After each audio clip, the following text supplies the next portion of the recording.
What's up, everybody? Welcome back from the break.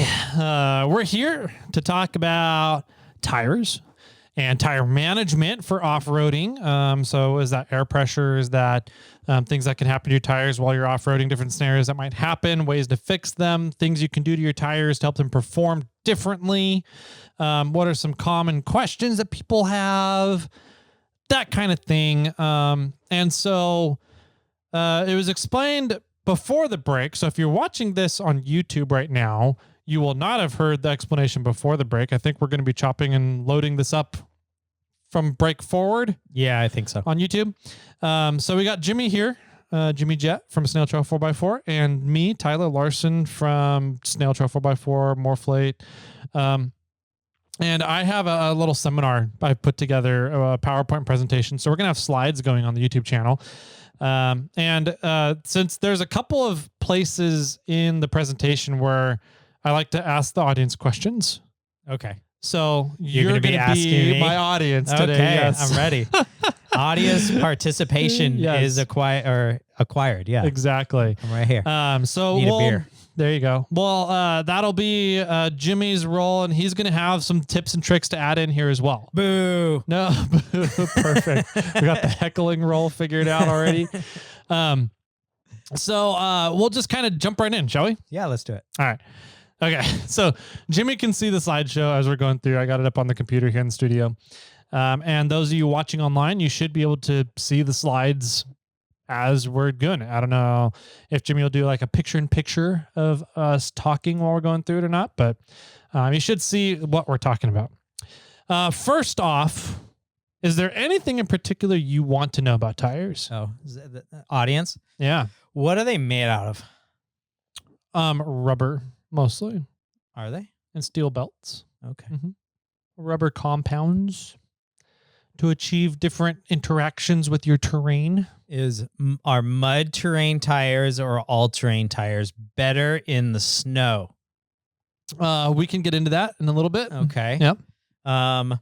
What air pressure should I air down to? Oh, that's a good one. That's definitely in here. Okay. Uh-huh. That's probably the most common question that's asked. Yep.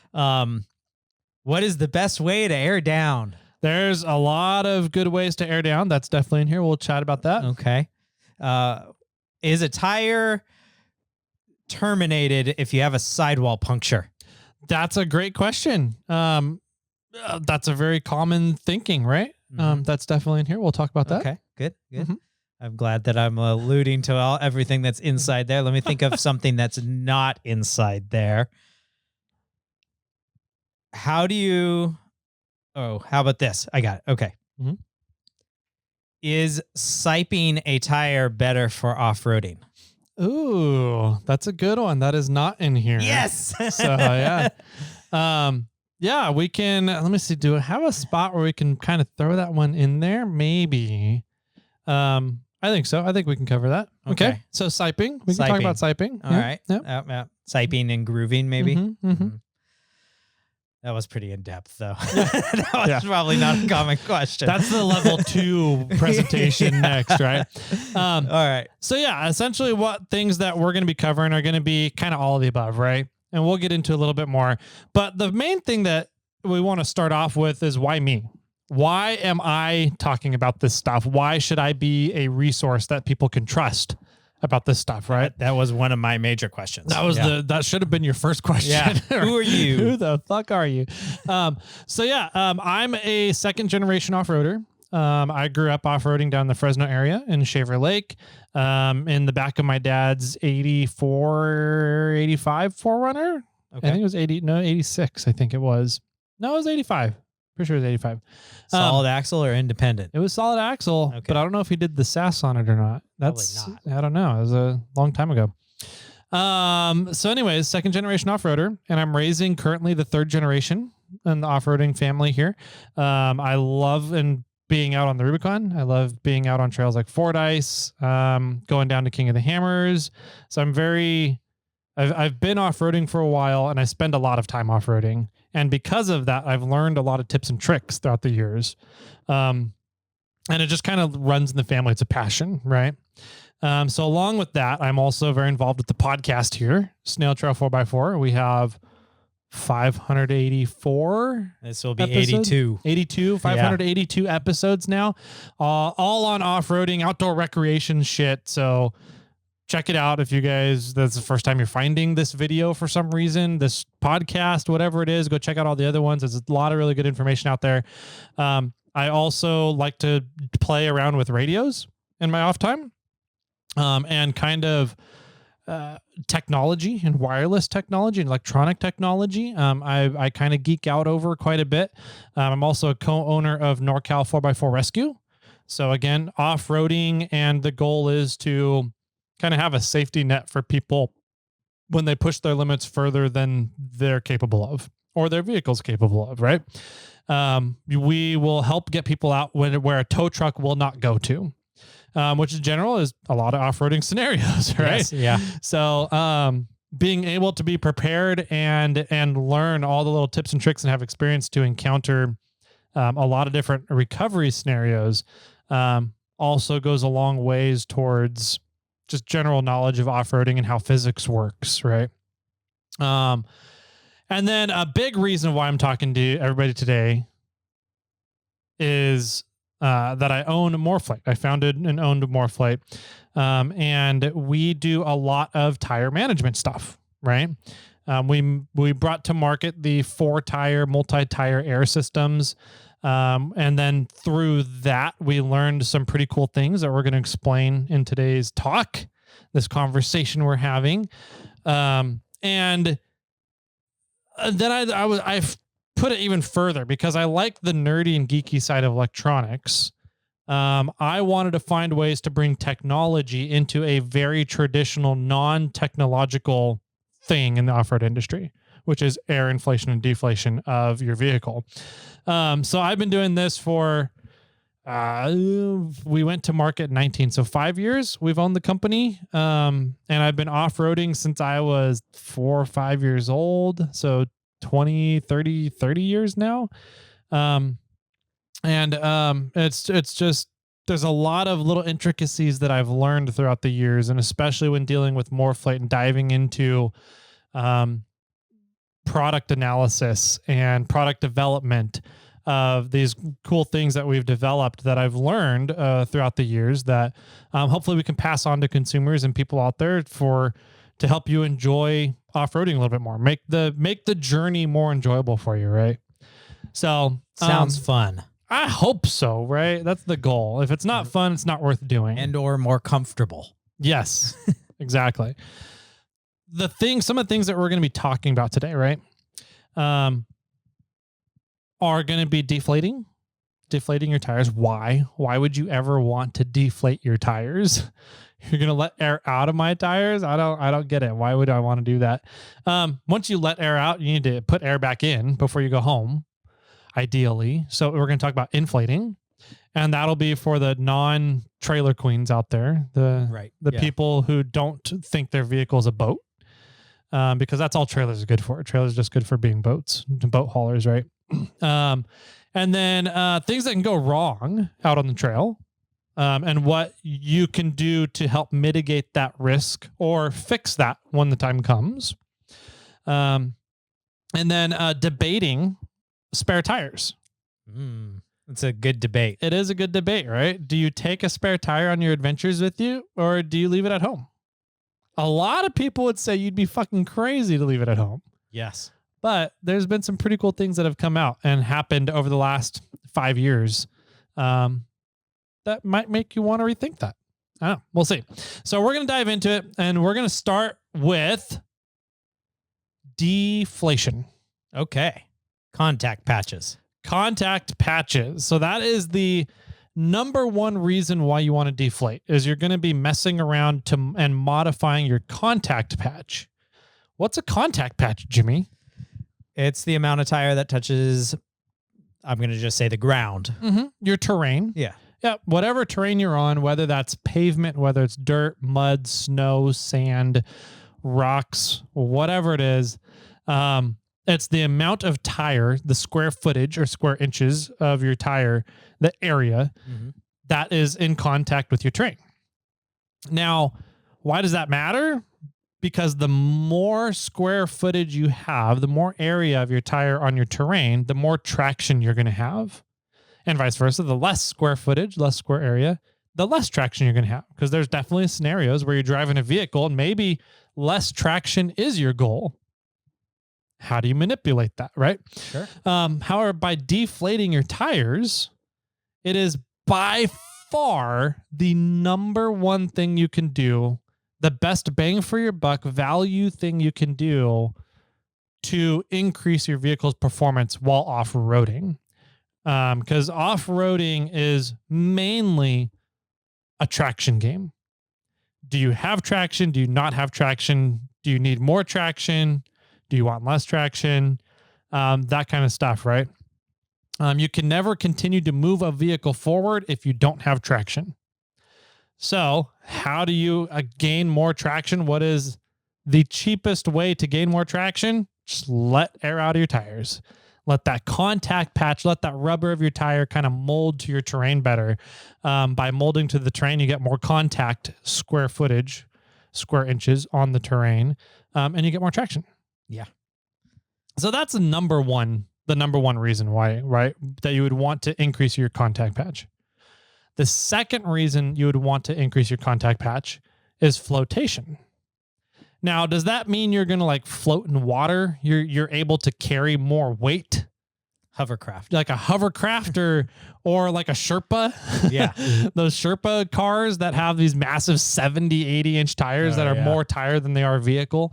They just have so much air in there that they can float more weight in water. They disperse water better, right? That's not what we're talking about. We're talking about the ability to decrease your ground pressure. So what happens with ground pressure is ground pressure is a fun equation that takes the weight of your vehicle and divides it by the square footage of your contact patch of overall all four tires or whatever you're using if you have tracks on. Okay. So you're increasing that contact patch to decrease your ground pressure. It's an inverse relationship. The bigger your contact patch is, the less your vehicle, quote unquote, weighs on the terrain. Makes sense. Right? Yeah. The less pressure, the less pounds per square inch that you're putting on the terrain. So the lower the pounds per square inch are that you're putting on the terrain, the higher up in the terrain you sit. So if you have a loose terrain like sand or snow or mud, then having a bigger contact patch gives you more flotation. It gives you a lower ground pressure. So you stay on top of the terrain better. Staying on top of the terrain means you end up with not necessarily more traction, but it means you have less things getting caught in the terrain, like axles, pumpkins of your differentials.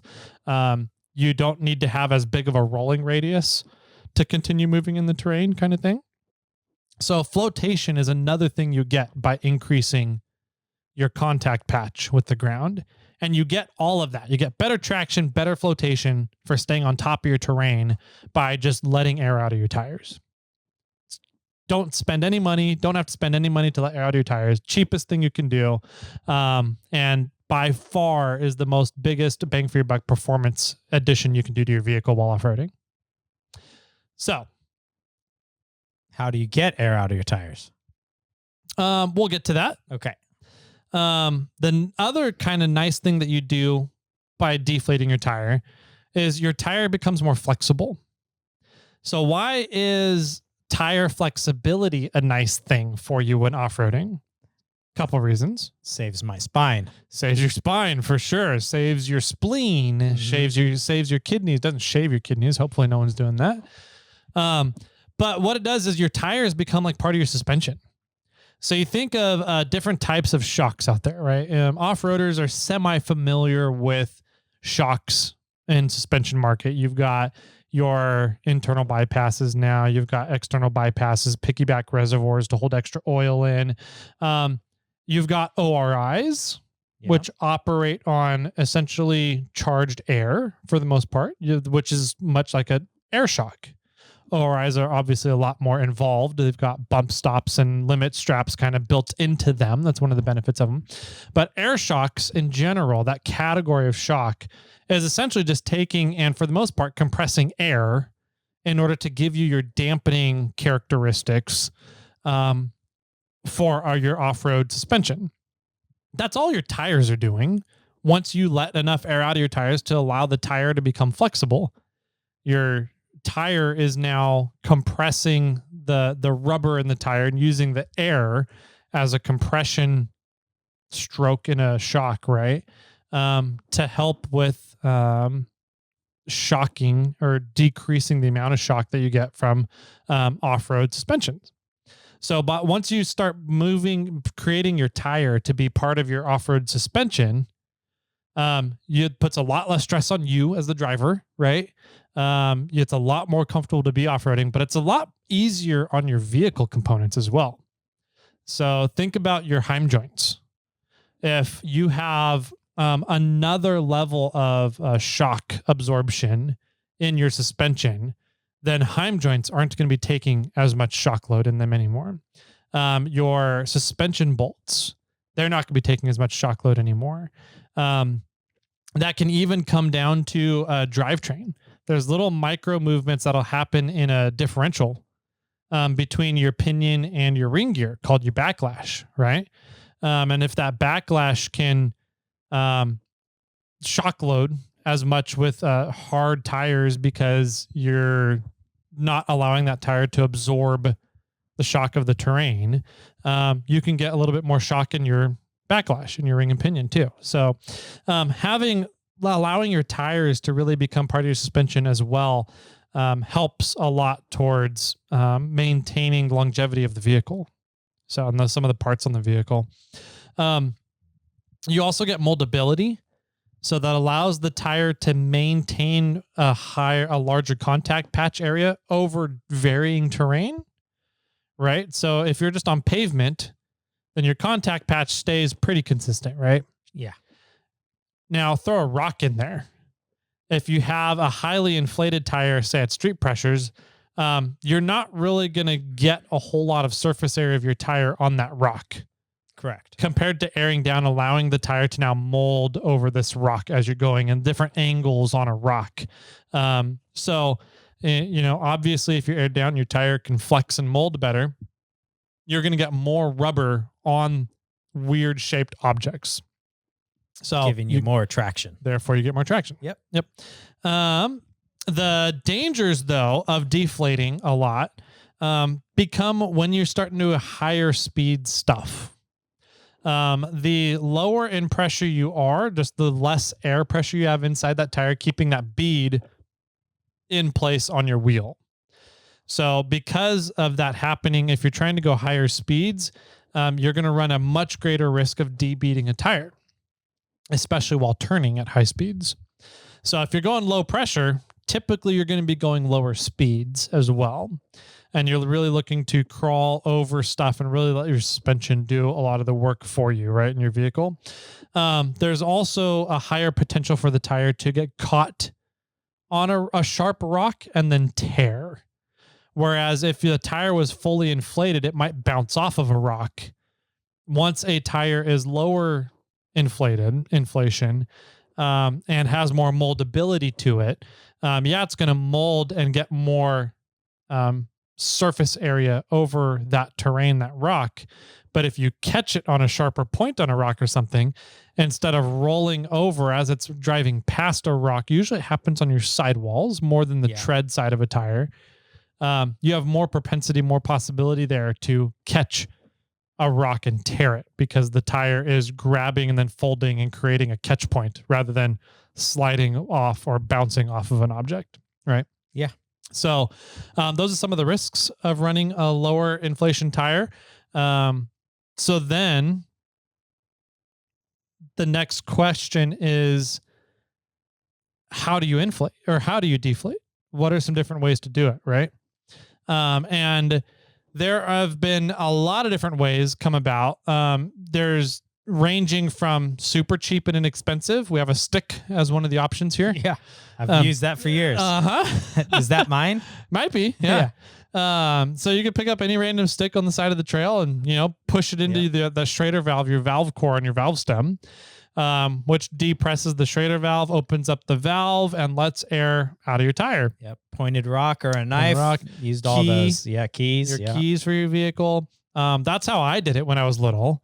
Was my dad would give me the keys and say, all right, go deflate the car. And I would sit there and have the keys to we had a Bronco at the time, and sitting there holding the keys into the valve stem, letting the air out as a little, I don't know how old I was at the time, but I remember doing that and remembering thinking, this sucks. Yeah. Why do I have to do this job? I want to go playing over there in the trees or something. So, there's things you can just stick something into your valve stem and let the air out. Right.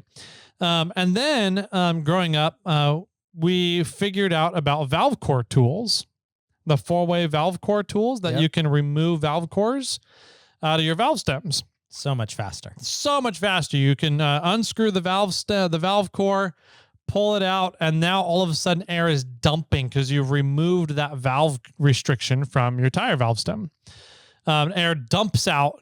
You kind of let it go until it kind of stops whistling at you from air moving so fast. And then you put the valve core back in, and you still have to take your key and your stick, push it in to get down to just the right pressure you're looking to get to, right? Or if you have a gauge, you can sit there with a bleeder valve on a gauge, have the gauge in there, bleed air out through the bleeder valve. Takes a long time, but maybe not as long as sitting there holding it from the beginning. The big risk there is what happened when I was a kid, and what got me banned from deflating the tires anymore, at least removing the valve cores. I always got to finish them off, lucky me. Was I would sit there and unscrew that valve core and then pull my hand away, and the valve core would shoot into a snowbank. Yeah.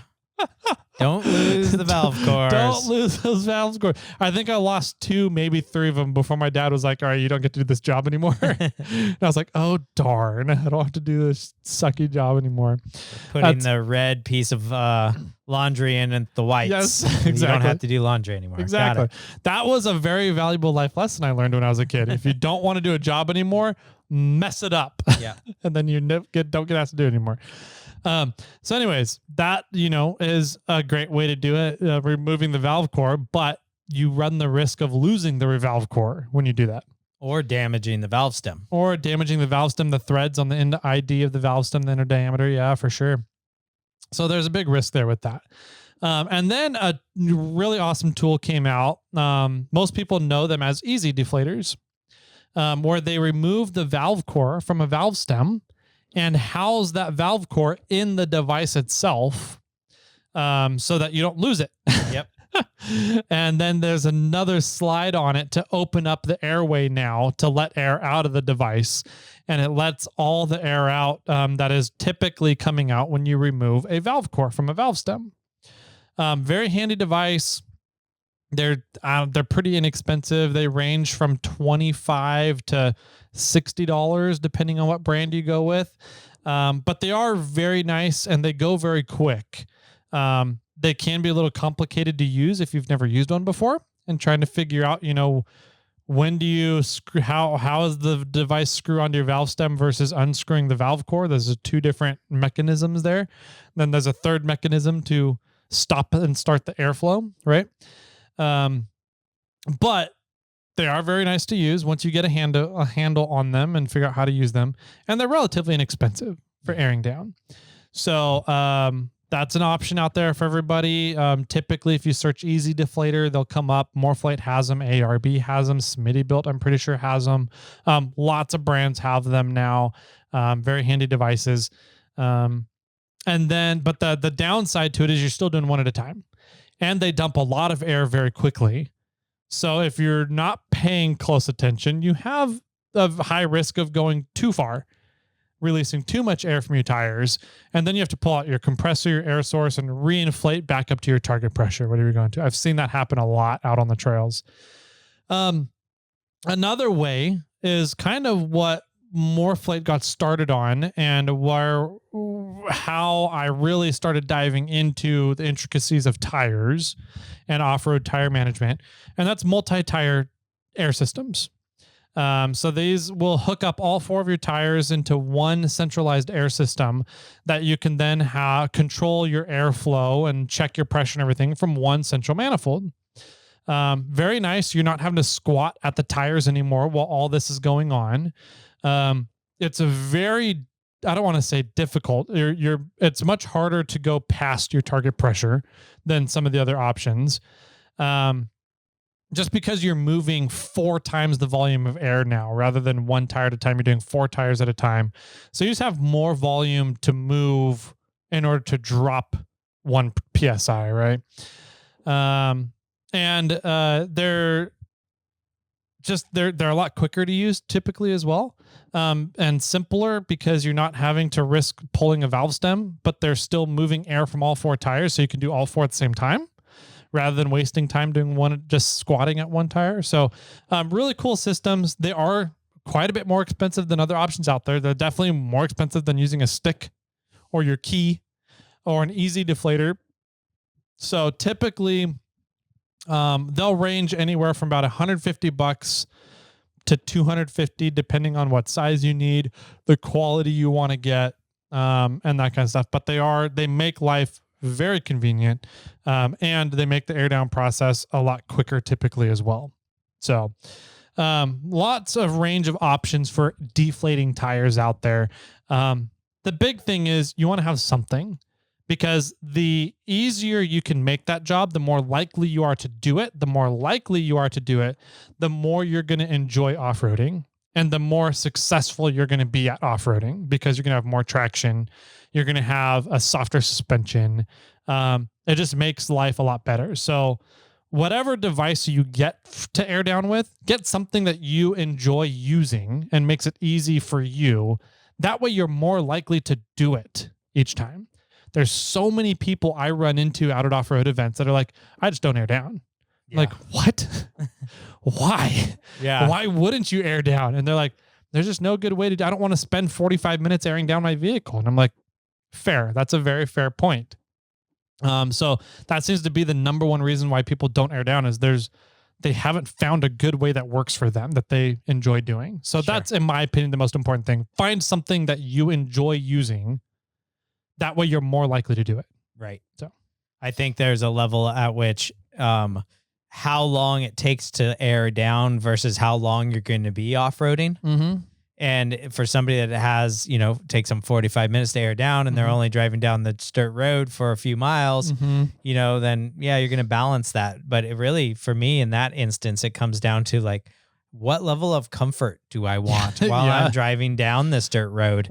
And maybe I'm not airing down to, extremely low, but I'm only taking half of the pressure out of the tires to bring the comfort level a little bit more down and make it a little bit smoother of a ride. Yeah. So there's, like the very first slide that you kind of showed, there's a variety of air pressures that you can go down to for your vehicle just to get comfort. Yeah. Yep. So we're going to take a quick timeout here. Okay. To talk about gauges. Okay. Because this was one of the things that I found almost nobody knows about unless you work with gauges. I think I know what you're going to say. I haven't even looked at it. You probably know because I'm pretty sure I've talked about it on the podcast before. I know I've talked with you about it personally. Is it analog versus digital? Okay, I know it. Yep. Yeah. Analog versus digital gauges. So you have to think about how gauges work, right? In order for a gauge to be able to read a pressure and show you a pressure, there's two big things that are going on, 3 big things that are going on here. Okay. One is accuracy, one is precision, and one is calibration. Okay.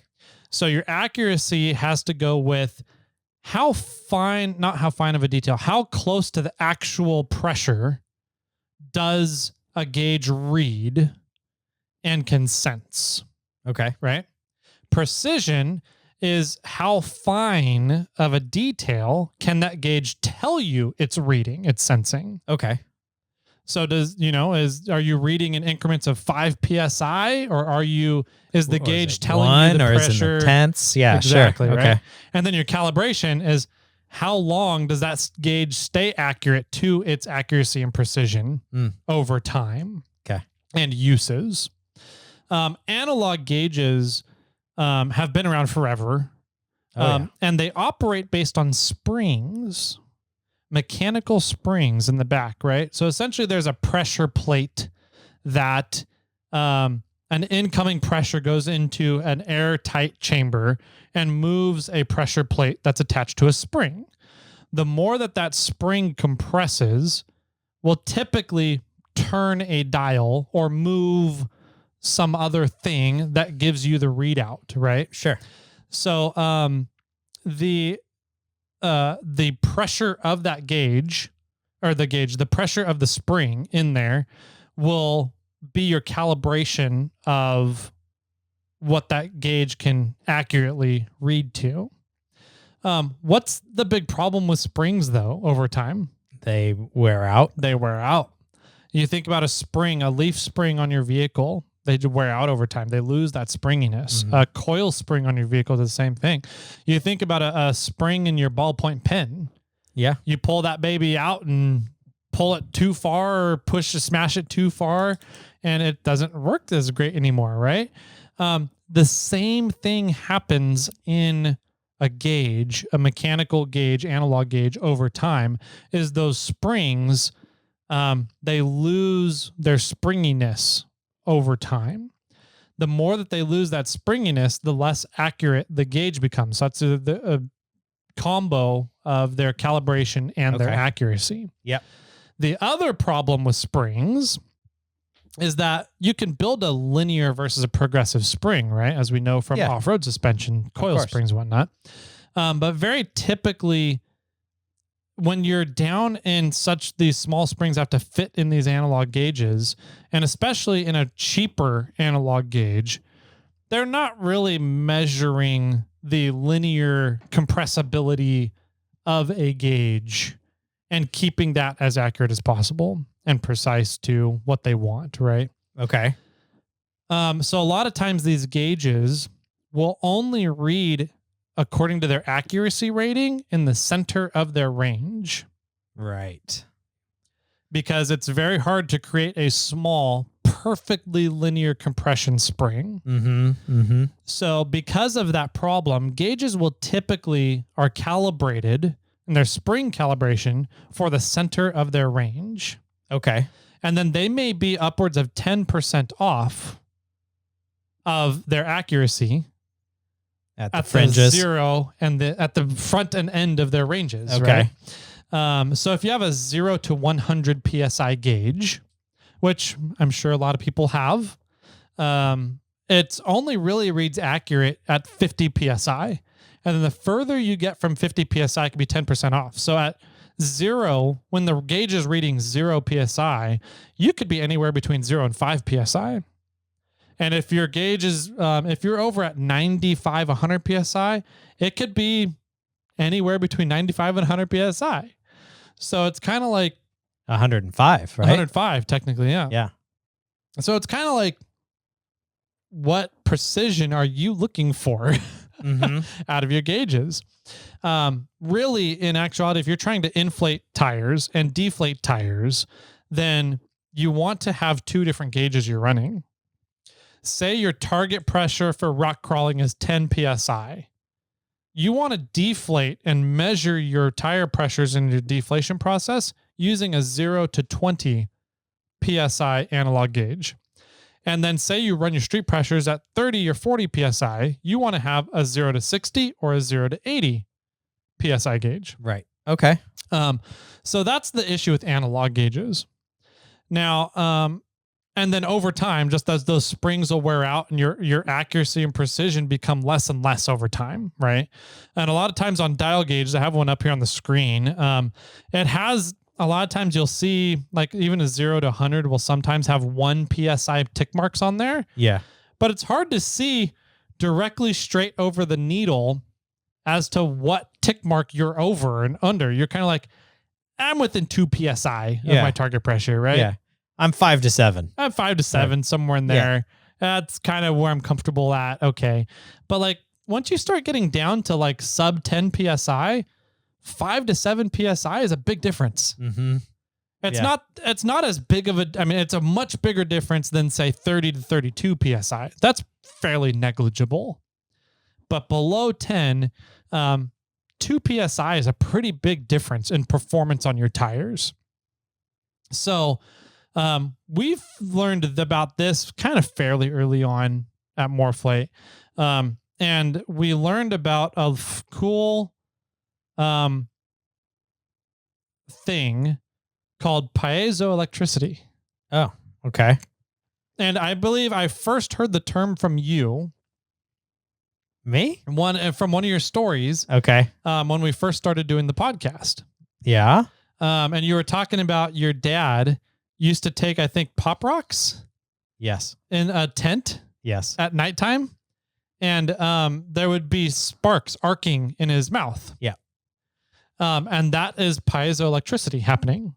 And you explained that to me, and I was like, oh yeah, that makes sense. And then I started thinking about it, I was like, wait, that's how any kind of digital sensor works. Once I looked up piezoelectricity, I was like, that's how digital sensors work. Is they take a crystal, and if you apply a weight or a pressure to a crystal, it will release voltages and minute microcurrents, right? Micro voltages. But you can measure voltage off of anything if you have sensitive enough equipment. So the way digital gauges work is they take a crystal and they compress it with the air pressure, the same way you would compress a spring. And crystals will give off a voltage called piezoelectricity. And that's what you can use to measure air pressure off of, or weight off of digital sensors, anything like that. If you have a digital weight scale at home, most likely it's operating off of piezoelectricity. So with a digital sensor, if you have sensitive enough equipment to measure micro voltages off of a piezoelectric occurrence, then you can get very fine precision. Okay. So now precision of a mechanical gauge may be 5 to 7 PSI. Right? You're 2 PSI roughly. Some gauges only read in 5 PSI increments. And you're like, I'm between 5 and 10 PSI. Yeah. So the precision of digital is way more finite, precise. You can get it down to the tenths, to the hundredths, sometimes to the thousandths if you want to get into fancy voltage sensing equipment. And that on the digital one, that's the accuracy? That would be your precision. Okay, precision. So you're measuring, so like say our gauges at Morflate, we measure down to the tenths of a PSI. And that's our precision.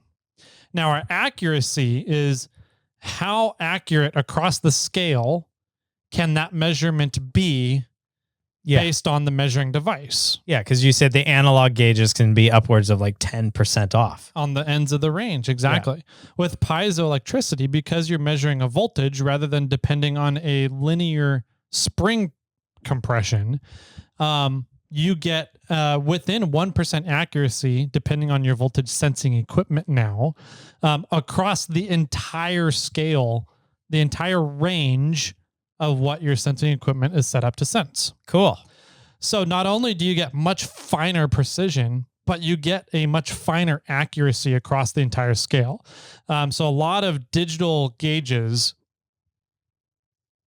will have an accuracy of about 1% across the entire range, whereas mechanical gauges are within like 1% at the center of their range. Yeah. And then they can get upwards of 10 to 15% off at the ends of their range. Wow. So you're getting a much better accuracy and a much finer precision when you go with digital sensors. And that's all thanks to piezoelectricity. Yay! Cool. The downside to digital, and the calibration, the other great thing about digital is that they will recalibrate themselves every time. Oh. If you have it set up, if you have the programming of your chipset, your board set up, that it will take when it turns on. Typically digital sensors, when they turn on, and part of the boot process of it is to take the reading of what's in the system currently, which in theory should be 0, and then apply that to the voltage output of your electric current or your piezoelectric circuit at the time. Yeah. And then it will associate that voltage that the piezoelectricity is putting out to what it is when it turns on. And then you use it. So if you have pressure in your gauge when you turn it on, it throws off the calibration, but you can recalibrate it very easily each time. Whereas you want to recalibrate an analog gauge, you have to tear the whole thing apart and replace the spring and mechanism inside it. Wow. Yeah. So digital technology is phenomenal for sensors and gauges. The downside is you need power to run them. Yes. Whereas mechanical, you don't need power. It's all spring and mechanical, right? So it kind of comes down to what do you value? And there's ways to get around power usage. Like the batteries, we use 2 AAA batteries in our gauges, our digital gauges at Morphlate, and they last about 2 to 3 years. The downside is if you leave pressure in your system and the gauge stays on because it thinks it should be measuring pressure because there's pressure there to measure, then you kill your batteries. Right. So, yeah, we've kind of fixed that problem with our newer gauges. We just don't let them turn themselves on ever anymore now. You have to turn them on manually. But you still have the calibration issue now to worry about, or if you still have pressure in the system and you turn it on manually, then it's going to recalibrate itself as that new 0. It could be the 5 PSI that's in there. Right. So that's the downside to digital, is the quirks around the calibration and needing power to run it. Oh, gotcha. So that's kind of your break on digital versus analog gauges. Run analog if you want to. I recommend having a couple of different types of gauges in your vehicle at any given time. That way you have redundancy out there as well. Sure. So I've had my Morphlate for so long now that I've ran through batteries. Okay. Yeah. And I put in rechargeable batteries. Uh-huh. And then which it hasn't happened yet, but when those run out, I can just swap them out with another set of rechargeables. Yeah. And then, because we have enough rechargeables laying around the house, that they would just then go get charged, put in the battery bag in the drawer. And then if we ever need, AAAs again for something else, we use those. Yeah. So it's kind of I've now moved from the stock battery that it comes with to a rechargeable set that I can reuse, which is kind of nice. I do have a question though on analog gauges. Yeah. What about analog gauges? Typically, I've seen this in the lower PSI gauges that have a water or oil inside them. Typically, those are going to be better. What that's going to do more of is maintain the calibration longer. Because as metal rubs against itself, it wears, right? And so spring mechanisms will typically wear inside that chamber. And so it's to help that calibration last longer. And maintain whatever the gauge's accuracy rating was from the factory longer. Okay. You can get really good analog gauges that do have a tight accuracy tolerance and tight precision tolerance and maintain calibration a long time. But they're typically like $80 and more. Yeah, they're expensive. Like you start getting up into the $80 to $100 oil-filled analog gauge stuff. They're nice gauges. But they just cost a lot, right? Yeah. Or you can get a digital one because piezoelectricity is such a common thing nowadays, common technology. You can get digital gauges for 10, 15, 20 bucks. Right. So, and they'll do just as good as the $80 to $100 mechanical one, except you just need a battery power for them. Yeah. So, and I know another thing about especially on the low pressure analog gauges, if you test it and it's over high level pressure of that gauge, say you have a 0 to 20 gauge and you're trying to, fine tune down around 10, 5 PSI, somewhere in that range for your off-roading crawling scenario. And you attempt to read the pressure and you're at like 25 PSI, you're now hurting the gauge. Typically most gauges can handle roughly 50%. Okay. Over pressure. So 0 to 20 PSI gauge would be able to handle to about 30 PSI before you break it on mechanical stuff. Yeah. That has happened to quite a few people now that you mentioned that. I've heard stories of people like, yeah, I actually used 2 gauges, one for inflation, one for deflation because of this problem. Mm-hmm. And I've used my deflation gauge to accidentally checking the pressure on my inflation and broke my deflation gauge. You have to go get another one. That's absolutely a thing that I didn't even have in here at all. Yeah. Yeah. So you're welcome. Thank you, Jimmy. I'm going to add that in here, the next bullet point here. Yeah. So, yeah, for sure. A big issue. And how many of you out there, raise your hands while you're listening to the episode, have done that before? I think I've done it too. So that's gauges. And that's a big thing that a lot of people don't realize when it comes to digital versus analog gauges. Now, your big question, Jimmy? Yes. What is it? What PSI do I deflate to? Oh, okay. Yeah, that one. Yeah. So there's a bunch of different variables that goes into pressure. There's your vehicle weight rating, right? So what is your vehicle weigh? And not just from the factory, not what does your VIN tag say it weighs? No. What do you have it weighing when you go out on a trail, whatever adventure you're on? And your different loadouts may put different weights in your vehicle, right? You're probably not taking the exact same loadout on an afternoon trip as you would on a week-long overlanding trip. So what is your vehicle weigh for this particular trip you're on? And what is your front to back weight? Do you need different pressures in your rear tires than your front tires in order to achieve a similar moldability and flexibility of your tire and contact patch with the ground? Do you need different pressures in your tire to achieve so you get similar function on all 4 tires, all 4 corners? Yeah. What are your tire side load ratings, your sidewall ratings, your load ratings on your tire, right? Do you have a C tire rating or do you have an F tire rating? Right? That's going to make a huge difference into what pressure you run in your tires.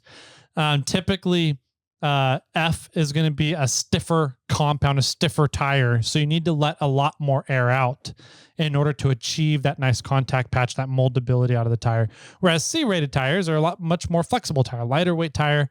So you can let less air out to achieve the same contact patch that you would need versus an F-rated tire, right? Yep. The terrain you're on is going to be different. I use different pressures for airing down for rocks than I do for snow. I would probably use similar pressures for snow that I would in the sand. I don't go in the sand because that gets everywhere. You never get it out of your vehicle. Never, ever. So the terrain you're on dictates as well. Do you need more flotation to stay on top of your terrain? Then you need to let more air out, etc. If you don't need as much, and maybe you're doing higher speed stuff, because the terrain you're going to be on dictates that you can go faster. Maybe you don't let as much air out. You don't need as big of a contact patch. You don't need as much suspension work, softer ride, and you're more concerned about debeating a tire or catching a tire on a rock as you're driving by it. Then you'd have more air in your tires, right? Sure. And then temperatures and elevation. Yeah, true. So pressure in your tire will change depending on your pressure, your elevation that you're at, you might be go wheeling at, and the temperature outside.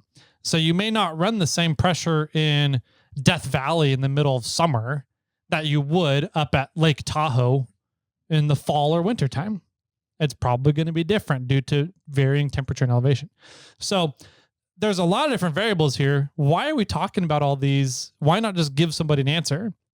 Because the answer is, what PSI do I air down to? The answer is yes. Yes. Yes. Yes. Air down. Yes. It's going to be different for every single vehicle. And it's different for what you performance want out of your vehicle, right? What I like to do is I tell people you want your tire to jiggle a little bit. You don't want your tire to fold while driving. And you don't want it fully inflated that you hit it and it's hard. You want a little bit of moldability, a little bit of flexibility, a nice big contact patch out of your tire. And typically once your tire kind of jiggles when you kick it, that's a fairly good starting point. If you really want to know, the 2 biggest risks of deflating your tires too much, we already talked about, is debeating a tire and then catching a sidewall and ripping it, right? Yes. So what I tell people is deflate, keep going to lower and lower and lower until you debeat a tire. Debeating a tire is not a big deal. It's very easy to reseat a bead of a tire. We'll get into that in a little bit. So go until you debeat a tire and then bring your pressure back up 1 to 2 PSI. And that's your pressure for whatever your loadout is that day on the terrain you're at and the elevation temperature you're at for that day. Your lowest pressure. Exactly. Yeah. Yeah. So that's kind of what I tell people. Look for that tire jiggle. Mm-hmm. And then if you debeat a tire, go back up 1 to 2 PSI, and that's kind of your low pressure. Yep. So yeah, I always hint at start at 15 mm-hmm.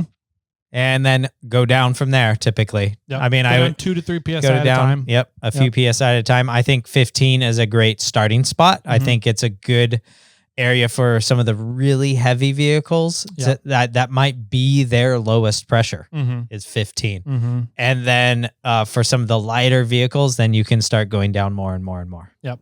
Because in the rocks and with my truck, Bobcat, I run like 5 PSI. Yeah. I run 6.5 in the rocks with the 4Runner. And then 1.5 to 2 in the snow. Yeah. So, but Bobcat's so light. Bobcat's super light. You run 5 PSI in a Rivian and you're debeating a tire driving straight. Like it's, You're on the rim. You're on the rim. So, definitely vehicle weight is a massive factor in that. Yeah. So, yeah.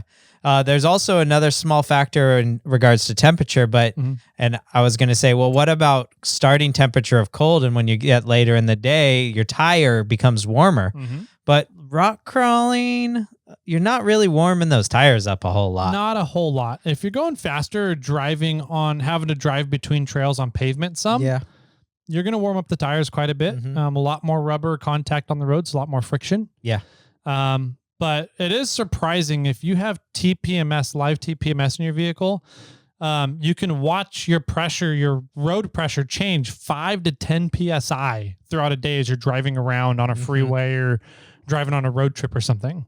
So your tire pressures do change quite a bit. Yeah. So in regards to tire temperature, I think the answer or related answer to that is speed. I agree. How fast are you going? That's going to dictate how low you can go as well, which you do have here on the list. Yep. So that's kind of a deflating. And when you're inflating, when you go back to the road, we're right into what you're talking about. Your tires, the faster you're driving, your tires will heat up. And there's a fun physics formula that is PV equals nRT. And essentially what that states is that the pressure of a vessel is going to be correlated equally to its temperature and change in temperature. So as temperature of the vessel increases, your pressure is going to increase. As temperature decreases, your pressure will decrease. And so that's the number one thing as you're driving down a road is your tires are going to generate heat due to the friction on the road. So your tires will be increasing their pressure as you drive further down a road, if you're heading back home, going in between trails, etc. And like I said, you can watch your live TPMS change 5 to 10 PSI on a road trip. Yeah. So keep that in mind when you're going to inflate.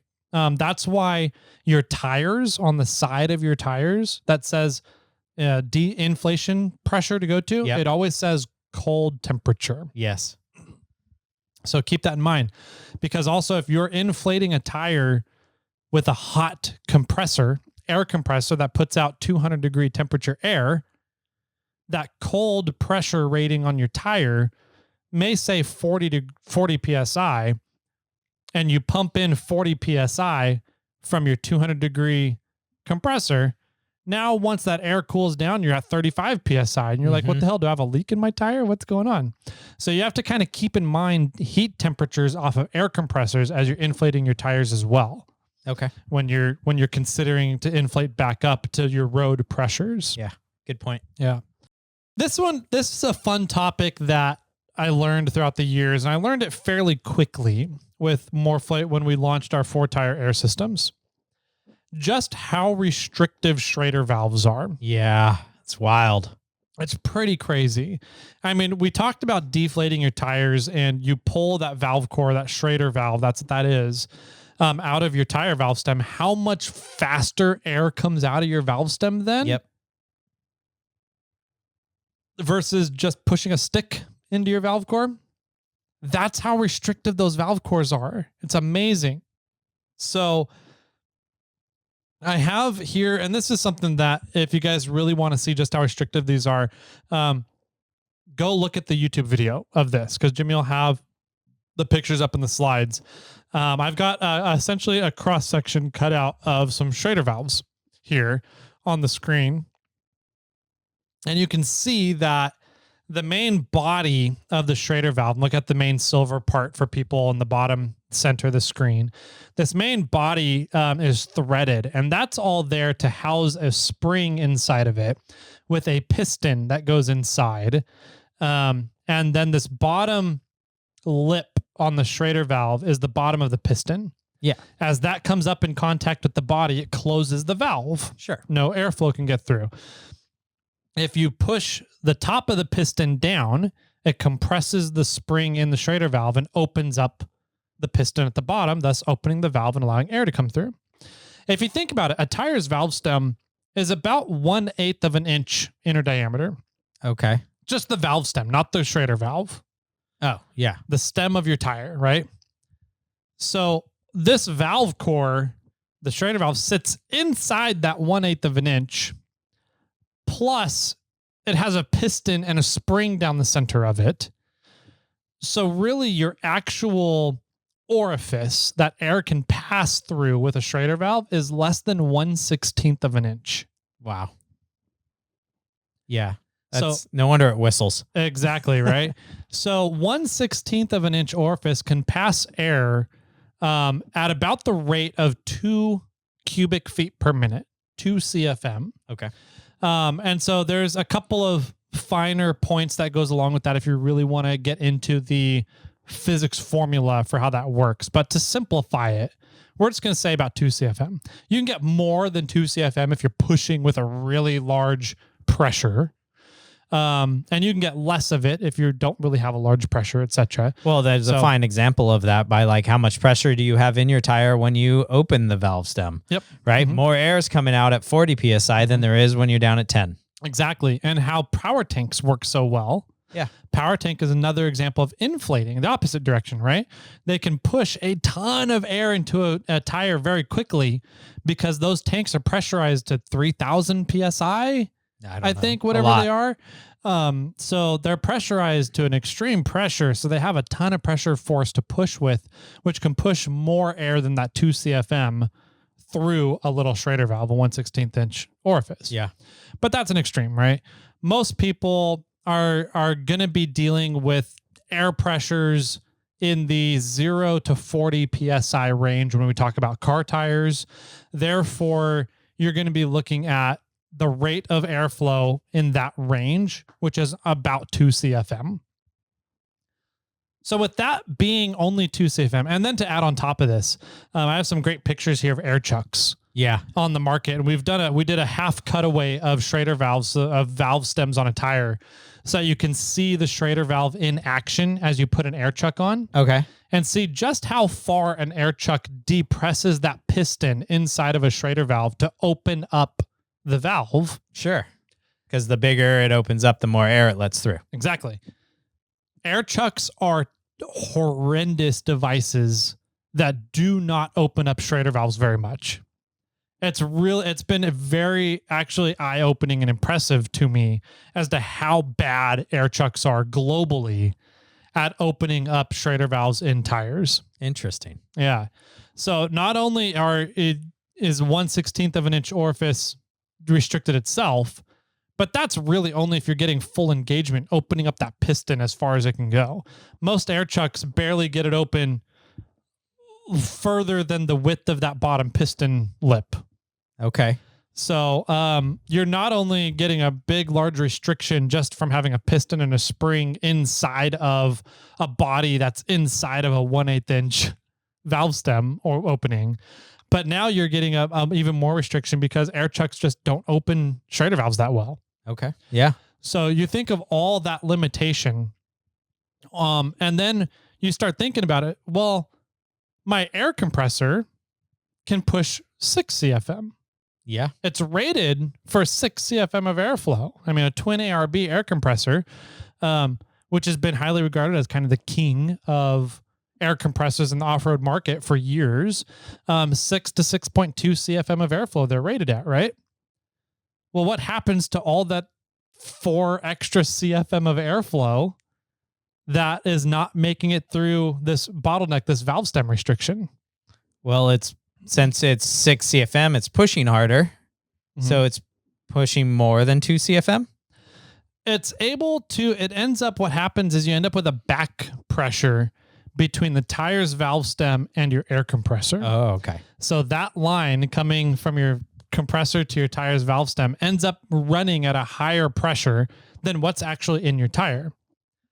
So if you're thinking about this, and everybody out there, think to how you inflate your tires. If you're inflating one tire at a time and you have to stop your compressor or turn it off because the gauge is reading higher than what's in your tire, and you have to turn off your compressor in order to get a reading of what's in your tire and decide if you want to keep going or not, that's what you're reading. You're reading this back pressure in the line between your tire and your compressor.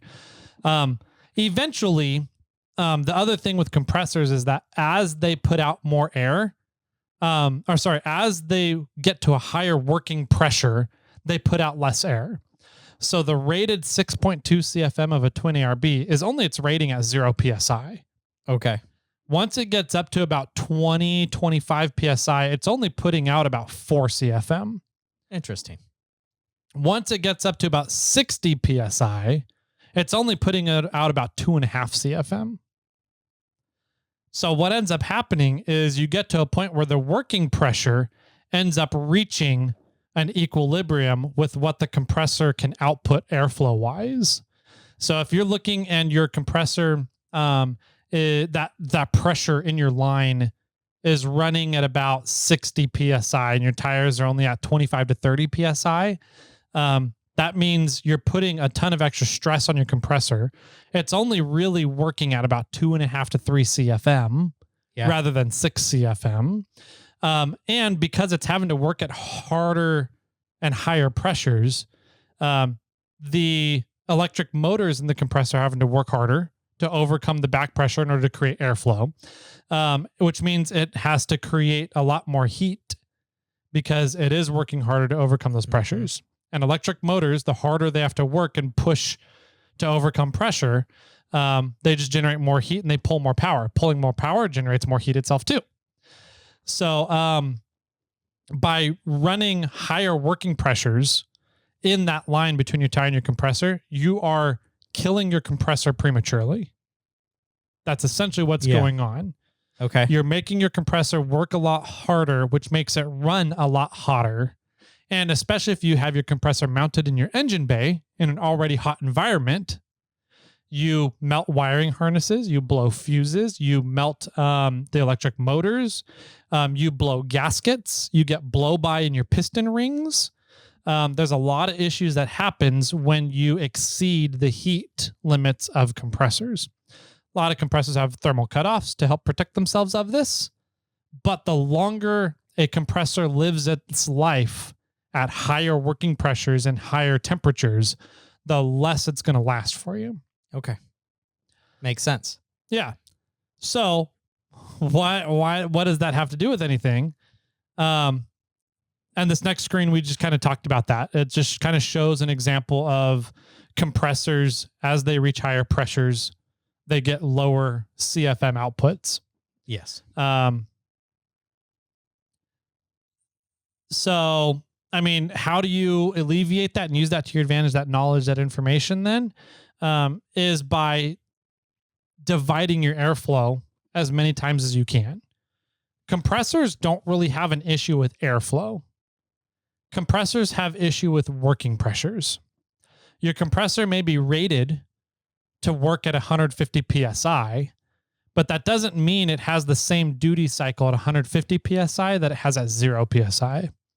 So 2 ratings that compressors put out into their marketing advertising compressor companies is CFM, rated CFM airflow, rated pressure, and duty cycles. Okay.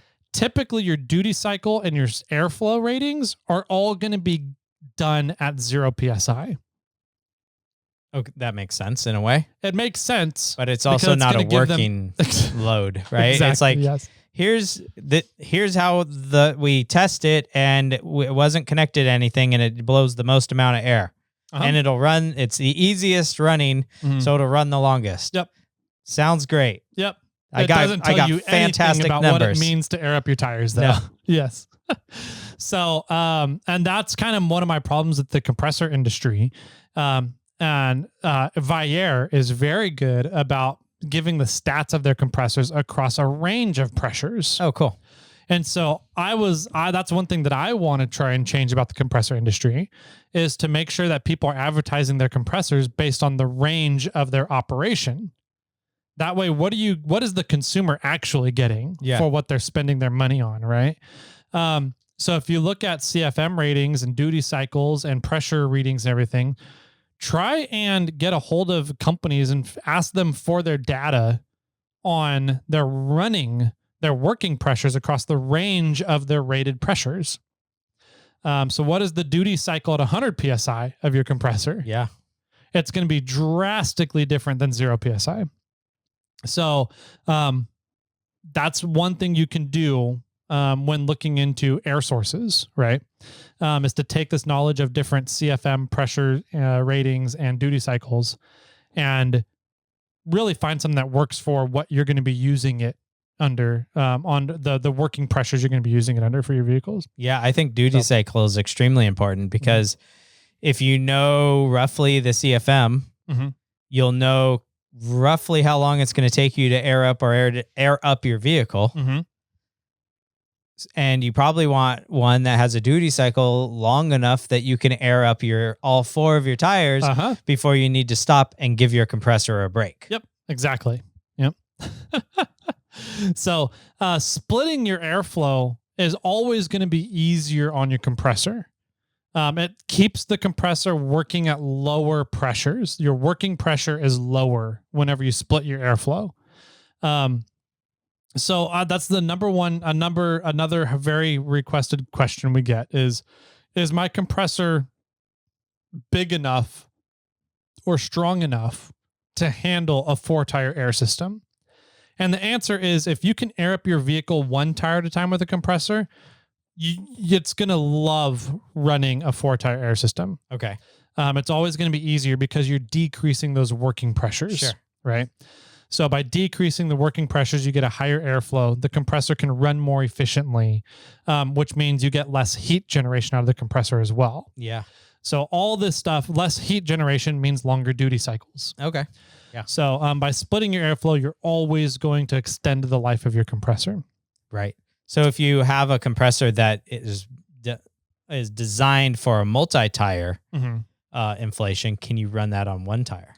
Typically, you won't want to, because if it's designed for multi-tire inflations, that means it just puts out a lot of airflow. And when you have, say, let's take, I love talking extremes because it puts the point home, right? The Morflate, our 10.6 compressors push 10.6 CFM of airflow at 0 PSI. It's about 6.5 CFM at 20 PSI. Okay. So if you're taking, and you just got done snow wheeling and you're starting at 2 PSI in your tires, our compressor is going to be pushing 9 CFM. If you're trying to push 9 CFM through 1 tire Schrader valve, you're only getting 2 CFM through. You're going to end up with a working pressure of the compressor. So that pressure between the compressor and your tire is going to end up around 80 to 90 PSI. At 80 to 90 PSI, you're generating much less airflow. Yeah. So it's taking longer to air up your tires now, but it's also having to overcome this 80 to 90 PSI of pressure in order to create that airflow out of the pistons. And which means there's a lot more pressure pushing back on the motors. So the motors have to pull more amps power draw in order to overcome that pressure to create airflow. The more amps the compressor pulls, the hotter the motor runs, the hotter the wiring runs. It means that the pistons are having to work harder in the cylinders. You're just creating more heat overall at those higher working pressures. So the faster a compressor heats up, the quicker it's going to hit that thermal cutoff, which is its duty cycle time. So like running our 10.6 compressors at 0 PSI, we can pretty much run them indefinitely. Like their duty cycle is almost 100%. Okay. We ended up cutting it off after 45 minutes because we were bored of waiting for the test to time itself out and hit that thermal cutoff. So we got an 80% duty cycle rating on our compressors, which means at 0 PSI. At, I think it's 40 PSI. I don't have that listed here. Our compressors have, I want to say it's like a 50 to 60% duty cycle. All of those charts are listed on our product pages, by the way. So you can look that up. We want you guys to know this data.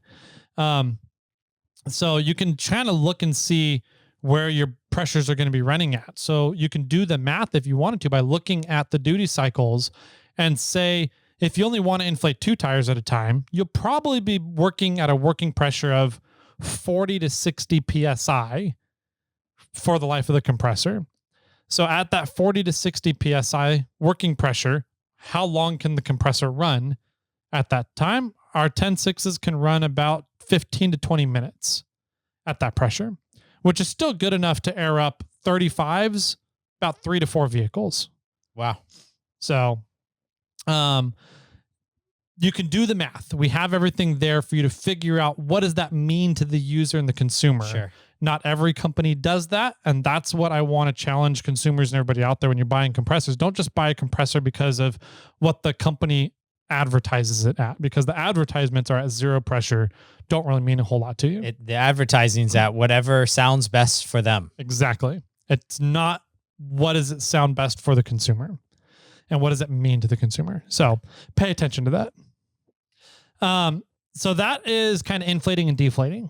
Okay. The end of that section. It's a lot because it's a big part of what we do. Right? It is. So the next part is what could go wrong out on the trails. Nice picture. Isn't that a great one? Yeah. Do you remember that day? Oh, do I?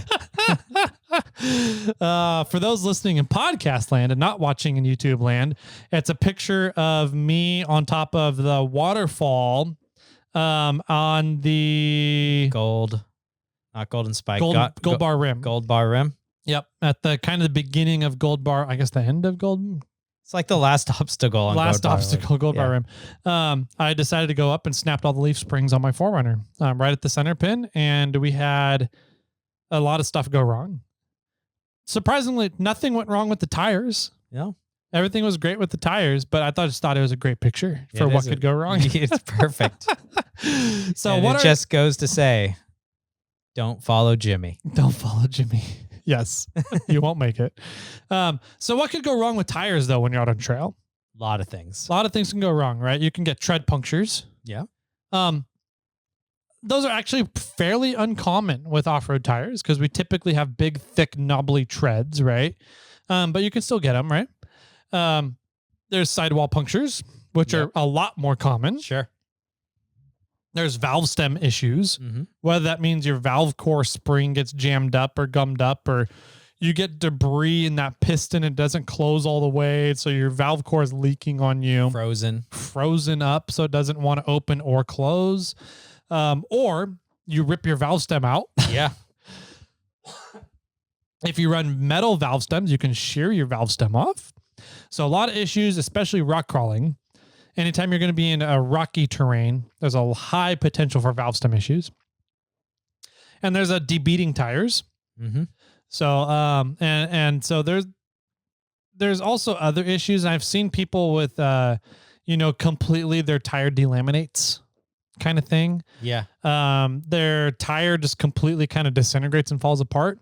Typically those two issues happen because you're running really old rubber. Yes. Or sun cracked or sun dried, sun rotted tires. And the only real fix for that is get new tires, unfortunately. Your tires are the most important thing in my opinion, on your vehicle because it's what keeps you moving. It's your contact with the terrain to keep your vehicle moving. The whole point of to have a vehicle is to have it moving. So you need to pay close attention to delamination and having old rubber on your tires. If you have sun-cracked tires, get new tires, please. My dad was I was out on a snowmobiling trip with my dad, and his tire like completely just shredded and disintegrated. I remember that. Yeah, no, I remember the story. Okay. And I sent you pictures of it, right? Yeah. Literally there was hand-sized gashes and like 20 of them throughout his sidewall because the tire literally just fell apart. And I was like, this is because you're cheap and you want to buy used tires all the time. Just buy new rubber for your tires. The most important thing on your vehicle. So that trip is what taught me that. I didn't know it until then. And after that trip, I was like, this is what happens with old rubber. Yeah. So, anyways, get good rubber, and he gets new tires now. So, yes. But yeah, the stuff that can go wrong in your tires, 90% of them can be repaired and managed on 99% of them can be repaired and managed on a trail. Yes. Quite easily if you have the right tools. So we're going to talk about some of those tools, some of the things that can happen and what you can carry with you to be prepared for that. So tread punctures is to get a tire plug kit. Yep. Tire plug kits are cheap, inexpensive insurance. Everybody should have a tire plug kit. Yes, you should. I got really frustrated with tire plug kits because I wanted a very robust tire plug kits. I wanted a kit that came with more than 8 plugs. I wanted a kit that came with metal T-handles because I've snapped plastic T-handles. Yes. And cut myself. I believe it.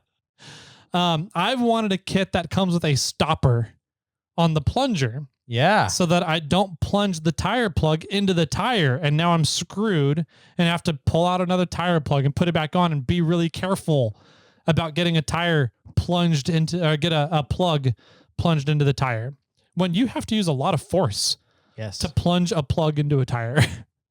So I was like, I want the stopper on it. I want a kit that comes with valve stems.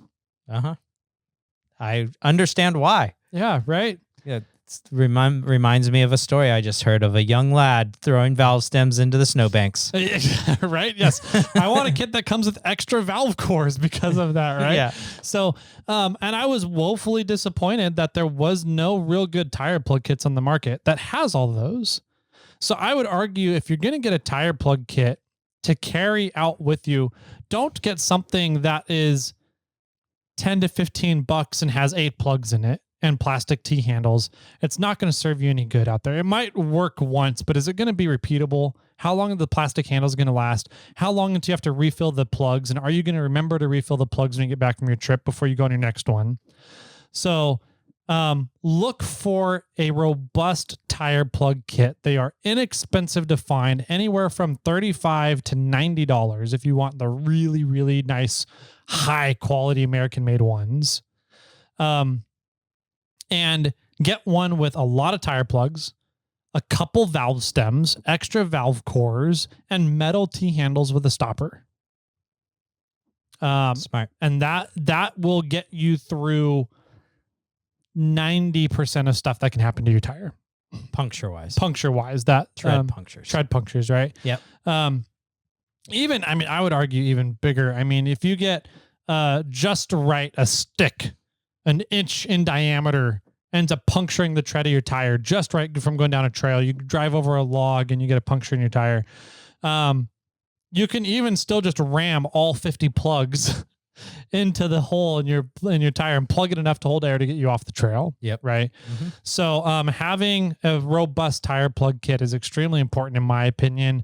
And I look at manufacturers out there that sell tire plug kits with 8 plugs and plastic handles and everything. And I'm like, they just, in my opinion, anybody doing that is just there to try and take money from people rather than give them a usable product, right? Sure.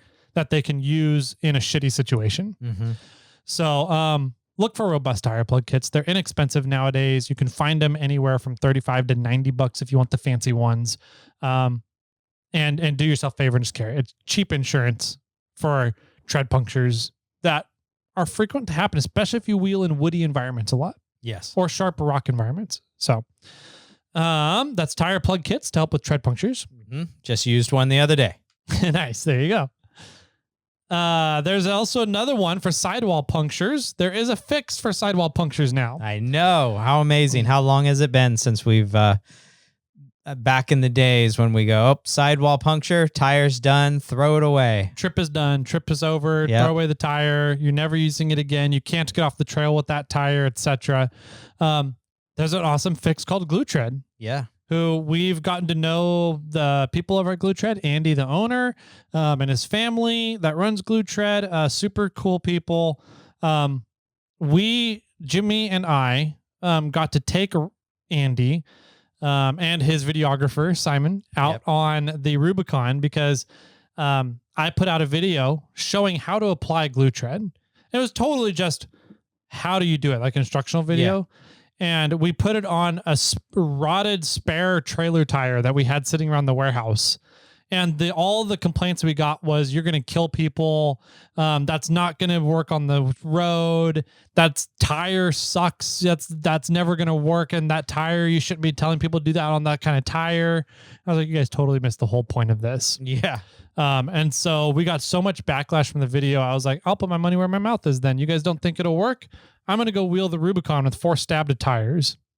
It was a fun trip. And it was an amazing trip. We did a podcast down at Rubicon Springs with Andy and Simon and a few of the other guys out on the trip. Still to this day, I think my favorite trip through the Rubicon. And Glue Tread works amazing. It takes some time to prep correctly, to put on your sidewall so that it adheres correctly to your sidewall. But that tire is no longer dead. You're not done. You're not dead in the water, right? It'll get you off the trail. Yes. It may leak a little bit if you're not good at prepping it. But it'll leak slow enough that you're going to get off the trail just fine. It'll hold air to get you off a trail.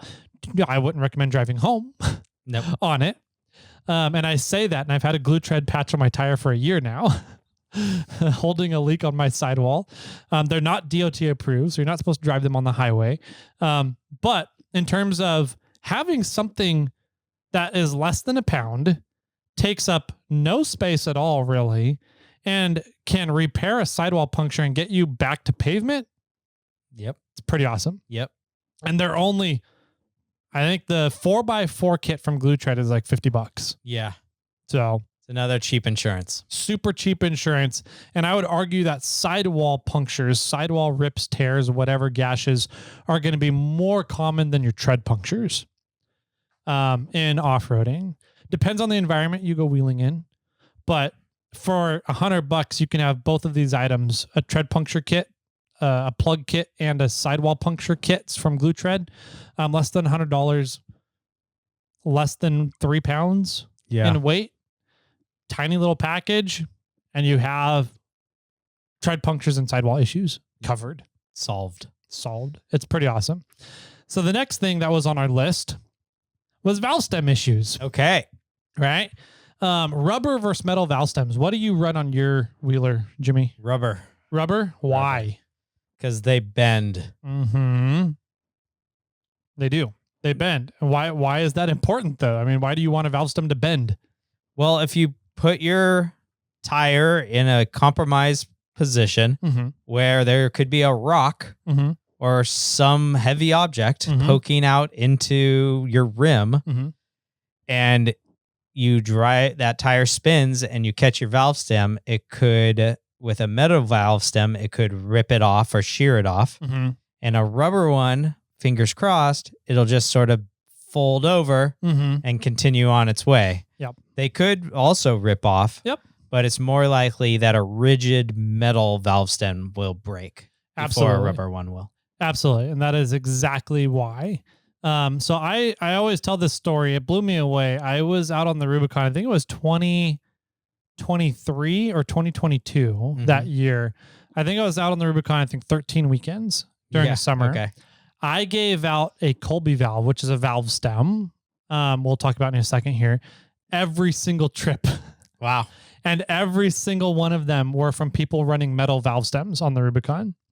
So highly likely if you run a metal valve stem rock crawling, you're going to shear it off. It's not, you can be careful and drive around it. You're going to shear a valve stem at some point. If you run metal valve stems, it's just going to happen. So I always tell people, don't run metal valve stems if you have an off-road vehicle. It's just safer that way. But then the number one thing I get back is, well, I have TPMS sensors. Yep. Tire pressure monitoring systems. You can get rubber valve stems that plug into your TPMS. Okay. Just fine. So go get rubber valve stems. They will bend and form around rocks, and they can take more abuse than metal can up against a rock or something before they shear a and tree rip. branch. A tree branch, whatever it is, a stump. Yeah. So always, if you have an off-road vehicle, next time you get your tires changed, request rubber valve stems. Yes. So let's see. So that's rubber versus metal valve stems. There's a really cool valve stem out there called a Colby valve. We mentioned it already. Usually when you take a valve stem and you replace a valve stem in a tire, you have to push the valve stem through to the inside of the wheel. And then your new valve stem has to be put in from the inside of the wheel, right? Yeah, to get inside out. Yep, from the inside out. A Colby valve allows you to put a valve stem into a wheel from the outside of the wheel in. Mm-hmm. It's got this really cool bushing, and the body of the valve stem actually flares out.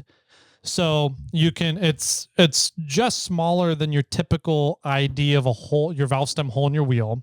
So you can slide it in. Then there's a jam nut that you tighten down. As it tightens down, it pushes this bushing down over the flared part of the body, and it flares that bushing out into your hole of your wheel, thus creating an airtight seal. What's holding it on the inside of the wheel? Nothing. Oh, the flared part, right? Okay. The flared part. So the rubber part flares out, and that holds inside and outside? Yep. It's just enough friction there that it pressurizes itself in there. And the jam nut keeping it in is what keeps the pressure on everything. Got it. So awesome. You can replace a valve stem on the trail without debeating your tire in under 5 minutes. Yes. Really cool. That's what I really love about these things. And they're $30 for a 2-pack, so $15 a piece. Again, cheap insurance to make sure that your day doesn't suck. Yes. Colby valves are awesome, and they take up no space. They don't weigh anything. The only downside to a Colby valve is that it's a metal valve stem. Yeah, I was going to say. I was going to say the same thing. Colby valves, come out with a rubber valve stem, please. Yes, right? If they can come out with a rubber valve stem, that'd be awesome. I have seen specific tools that allow you to smash a rubber valve stem into a tube, and then you can kind of push the tube into your wheel hole and then push another thing down the middle of it, and it ends up seating your valve stem into the hole from the outside. Okay. I have never tried them yet, never gotten my hands on one of them yet, but that could be an awesome tool as well. I'm not sure where to get them. You can get them on Amazon, but that's been something I've always wanted to look into, but I've always had such good success with Colby valves. The downside to Colby valves is metal valve stem. Once it's in, it is a permanent replacement, but it's metal. You're going to shear it off again.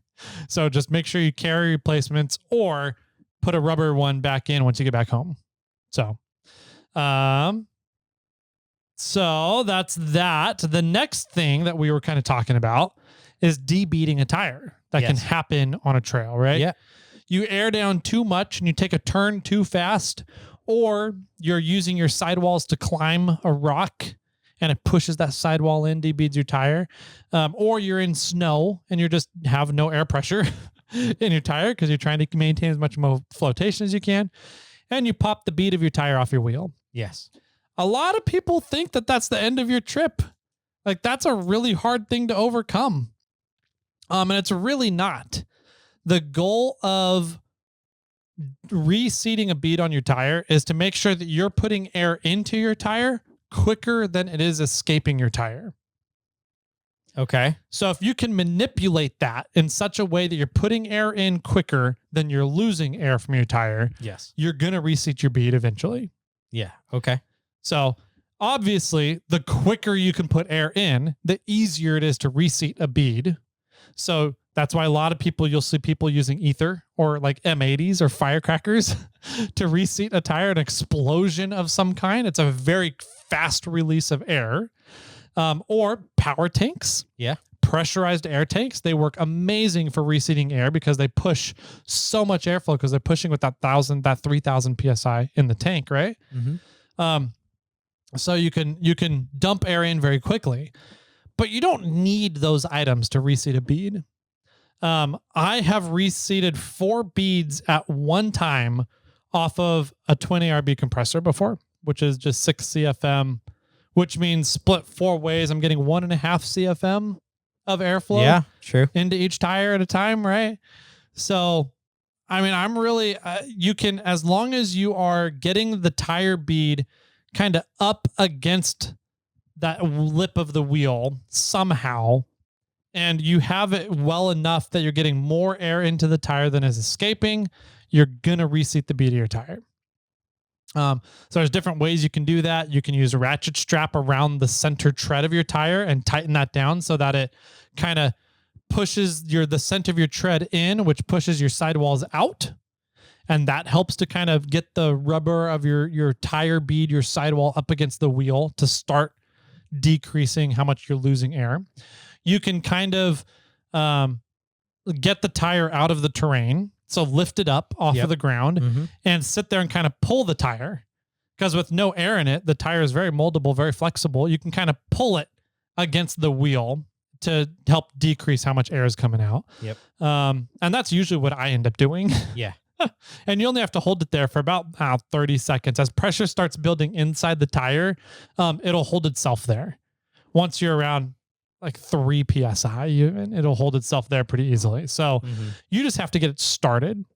Lots of different ways to get creative with it. The main thing to remember is you just need more air going into the tire than you have coming out of the tire, and it will reseat itself. Yes. So debeading a tire, very, very easy, very practical. Do it in your driveway. Lots of different ways to do it. If you do it in your driveway in a controlled environment at home, you'll be like, oh yeah, this is no problem out on a trail. You won't be stressed out about it. And your day won't suck. Yeah. Right? Yep. So lots of different ways to do it. So now it comes down to the debate, right? We've talked about ways to take care of tire damages that can happen on a trail. We've talked about tread punctures. We've talked about sidewall punctures. Yep. We've talked about valve stem failures. Yep. We've talked about debeading a tire. So really, what's the point of carrying a spare tire? Safety, redundancy, being redundant and redundant. Yeah. Redundancy over your redundancies. Yeah. Your fail-safe plan. If you don't know how to use any of the tools you bring, that's a fair point. Including maybe the socket wrench to get your tire off. Yeah. Yeah. I mean, there's, you think about a spare tire, right? We run off-roading tires. Yeah. Which are typically big. They typically have a lot of rubber on them from big knobbly treads. And because they're so big, they weigh a lot. I mean, very heavy. You think about a 40-inch mud terrain tire on a beadlock wheel. That together can weigh 150 to 200 pounds. Yeah. That's a lot of weight. That's a lot of beer you could be carrying, right? To have that same equal weight, right? Sure. And they take up a ton of space. Another person. It's another person on your trip, right? Yeah. And they take up a ton of space. I would argue a spare tire could take up more space than a person. Yeah. So, I mean, if you think about it, I've got a couple pictures up here. You guys see them on YouTube if you're watching the YouTube. But I mean, you see everybody with a Jeep, right? Jeeps typically have swing outs on the rear of their vehicle. How much leverage do you think is being put on the rear suspension every single time that tire, that 150 to 200 pounds, bounces up and down on a trail? Quite a bit. It's quite a bit of leverage leveraged out away from your suspension, right? And having a spare tire taking up the almost entire back end of your Jeep Like this picture right here that we have is from the bumper almost to the top of the Jeep. Kind of, yeah. And with about 10 inches on either side of it for the sides of to get to the sides of the Jeep. Like that's your whole thing. You can't look at your rearview mirror. Mm-mm. You can't see when you're backing up unless you're running a rear view camera. Yep. So like, I don't know, tires they're a fail-safe redundancy. They're a convenience, right? You don't have to spend a ton of time fixing an issue on the trail. You can just plop on your spare tire and keep going. Mm-hmm. But there's also downsides to carrying spare tires. The extra weight, the space it takes up. I've got another picture here of a spare tire kind of in a truck bed. The way that kind of like Baja trucks will run them, standing up in a truck bed or laying down kind of like that. It's lower to your center of gravity that way in a truck bed. Yeah. But your entire truck bed is taken up by this 37, 40-inch tire now almost. Like half of that thing for sure. Easily half of that truck bed, right? That's a Gladiator by the way, a Gladiator bed. So, I mean, you have all this space taken up by the spare tire that you could have an extra cooler for more beer in. Yeah. More steaks in, whatever it is. So the pros of carrying a spare tire, quick and easy way to continue. Yes. An absolute fail safe, that kind of thing, right? The cons are they're big, they're heavy, they're a lot more money. I mean, you get a spare tire of 37, 40-inch tires, but $400, $500 nowadays. Yeah, I know. It's ridiculous. Plus the beadlock wheels, another $400 to $500. Mm-hmm. You're looking at $1,000 on this tool that you're going to use for something that might happen. Yeah. It's an insurance policy to get you off the trail and get you back home. It's a very expensive one compared to $100, or let's say $50 for a tire plug kit, $50 for a sidewall puncture kit, and $15 for a Colby valve. Okay, $115. $115, and you've pretty much got everything to fix what a spare tire $1,000 thing would be, plus the weight and the space. Yeah. So, there's now a debate. Do you really got to carry a spare tire anymore on your adventures? If you are just smart and have a little bit of knowledge about how to use tools available to you? Yeah. That's a good question. It's a good debate. Good debate. Now, I'm not arguing, you're going on a week-long trip to Moab or something. Take a spare tire with you, please, if you're doing that kind of thing. Yeah. But your normal day trip, maybe even a weekend trip up within 2 hours of your house, leave the spare tire at home. Yeah. If you have a nice way to manage your tires while on the trail, manage issues that might come up, and set up your tires appropriately for the terrain and performance you're trying to get out of them. You set them up appropriately, you're less likely to have issues in the first place. But B, if those issues do arise, if you have the tools to fix them, such as a plug kit, a glue tread kit, a Colby valve, knowledge on how to reseat a bead while you're on the trail, you don't need to carry the spare tire around with you anymore. Nope. So, that's kind of what it all comes down to, is having the knowledge, having the tools available, knowing how to manipulate different variables while you're out there, and what manipulating those are going to do for you in order to set you up to not have a sucky day out on the trail. And it all comes down to managing your tires appropriately. So, I don't know. Did you have any questions that we didn't cover? Or we never talked about siping.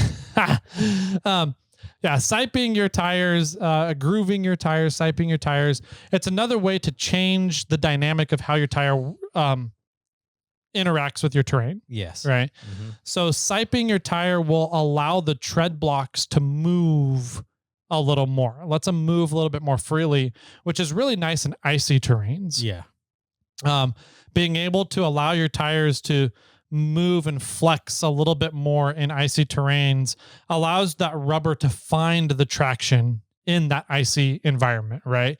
So that's what siping does for you. It just kind of loosens up those tread blocks a little bit more, so that it can find the traction on the terrain in icy environments. Grooving your tires typically will just allow more void ratio in your lugs, in between your lugs and those tire lugs of your tread, which then means typically that you can clear objects from your treads easier. and quicker. So mud, snow, rocks, Yep. whatever it is. If your void ratio is larger, then you can have more success in terrains where you need the terrain to clear out of your tires. Right. So if you have a groover, a tire groover, a siper, you can add siping and grooving to your tire to be more successful and set yourself up to not have a sucky day, depending on the terrain you're going to be in. Yeah. Yeah. My 2 cents on siping is it's fantastic for snow and wet conditions. But when you start siping your tire to do rock crawling, drier stuff, now it does give you more grip, but you also ruin your tire faster because you'll start chunking out sections of the siping and the lugs will fall apart quicker than if you didn't do it. And is it really, you're going to wear your tire out faster having siping on hard pack conditions of off-roading. Yeah. Dry, warmer conditions are not as good for siping because of that issue. Yep. What happens is you are decreasing the stability of your tire by siping a tire. And when you decrease the stability of a tire, it wears down a lot quicker. Yep. So it's kind of like IROCs, right? And we talk about the differences between square shaped tires and more round circular shaped tires. IROCs are phenomenal in snow. Right. They have they're a softer compound. They have a ton of siping on the treads. They balloon out and they flex a ton in snow. They're great at finding that traction in cold, wet, icy environments. But on rocks, they suck because they lose their stability. And you lose that, not continuous, not consistent. You lose that consistent performance that a more, I don't want to say a rigid tire, a more stable tire might give you, like a square shaped tire with less siping in the tread blocks kind of thing. So yeah, interesting. Yeah. Cool. So hopefully you guys learned a little bit about that. Yeah. Hopefully your next adventure, you can kind of play around with some different variables and figure out what works best for you. It's different for everybody. There's no right answer. There's no right way to do it. There's some wrong ways to do it. I've learned a lot of them firsthand. Like not airing down. Don't air down. Yes. And so, but there's not really a right way to do it. There's a lot of right ways to do it. So play around with the different variables, see what works for you, see what works best for the performance you're trying to achieve.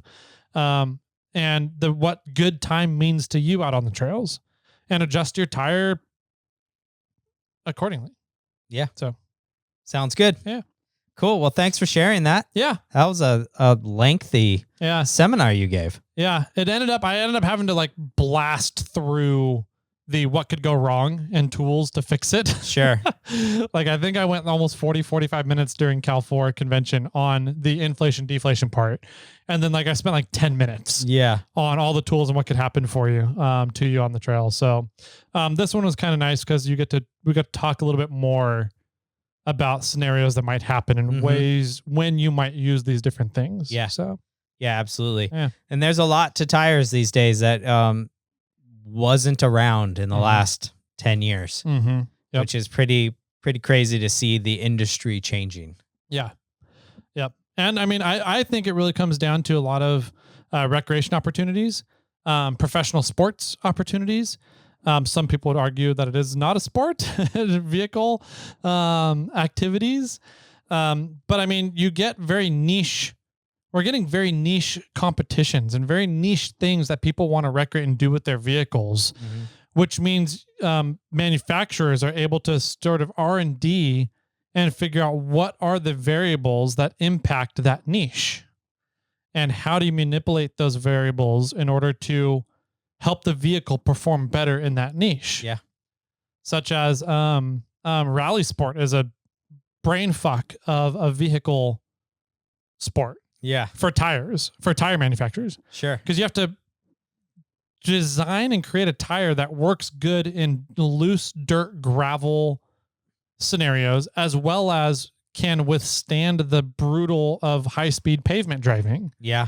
But you need the traction on looser materials, so you need a be able to run softer PSIs at that in this, but then that lower PSI not good for road driving. Nope. So you have to be able to develop a tire that can withstand both, where you're not having to change pressures during a rally sport race. So rally sport's a crazy one for tire manufacturers to try and solve and fix. And then you've got drift competitions, and you've got track competitions. You've got quarter miles. You've got rock crawling. You've got Ultra 4. You've got Baja. I mean, there's these different ways that we use vehicles. And I think that because we're finding these different ways and people love doing different things with vehicles, manufacturers are having to figure out the technologies to make those vehicles perform in those scenarios. Yeah. So you made me think of the Pikes Peak race. Pikes Peak is another good example. You know, it's just you go from very low elevation to, you know, for almost, I think it is 14,000 feet, but the top of Pikes Peak. Mm-hmm. And you typically are going from a nice warm weather down below to cold weather up high. So you're getting temperature changes. You're getting good road conditions to poor road conditions. You're getting some straightaways and lots of corners. Yeah, and you're changing temperatures for both the tire and the environment. And it's just, yeah, it's a crazy race for tire conditions for sure. Yeah. Yep. So cool stuff. Lots of new technologies coming out with tire things and tire management in general. And hopefully this helps you guys understand stuff that's coming out and you can find something that works for you. So, yeah.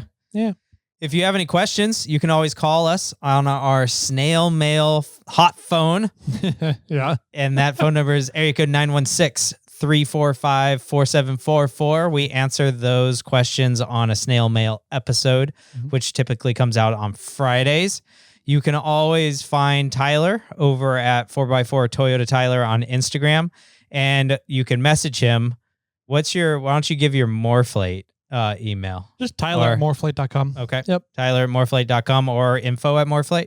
Questions at Morflate would be customer service. And that's Sean, and he's awesome at answering and having fun conversations with people. There you go. So. Or you can get me. I'm over at SnailTrail4x4 on Instagram, or Jimmy at SnailTrail4x4.com if you want to email. Yep. Cool. Good stuff, man. Any final words for everybody out there to wrap up this long and lengthy episode? How does the quad kit work with your tracks? Not very well. With that, my friends, keep crawling.